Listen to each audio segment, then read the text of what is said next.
இப்போ நீங்கள் உதாரணத்துக்கு எடுத்துக்கிட்டிங்கன்னா இது வரைக்கும் அம்யூஸ்மெண்ட் பார்க்ஸ் வந்து இந்த மாதிரி ஒரு ஆஃபர் இறக்குனதே கிடையாது. இதுதான் புதுசு. இப்போ வந்து ஒரு மிகப்பெரிய ஒரு அம்யூஸ்மெண்ட் பார்க் வந்து சென்னையில் ஓப்பன் ஆகுது. இது வரைக்கும் எந்த ஒரு அம்யூஸ்மெண்ட் பார்க்கும் இந்த அளவுக்கு ஒரு அட்வர்டைஸ்மெண்ட் பண்ணி ஓப்பன் பண்ணது கிடையாது. கரெக்டுங்களா? இந்த பிளாக் ஃப்ரைடேவை வச்சு இப்போ எவ்வளோ அவங்களுக்கு புக்கிங்ஸ் வந்திருக்கும்னு நீங்கள் நினைக்கிறீங்க? சரிங்க. அதாவது அத்தனை பேர் அங்கே போயிட்டு புக்கிங்ஸ்க்கு போயிருக்காங்க.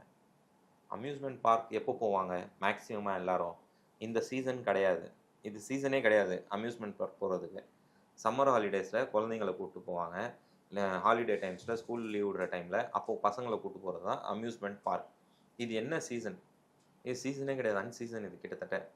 கரெக்டுங்களா? இந்த சீசனில் அவங்க ஒரு கலெக்ஷனை பார்க்குறாங்க. இது வந்து மிகப்பெரிய மார்க்கெட்டிங் ஸ்ட்ராட்டஜி.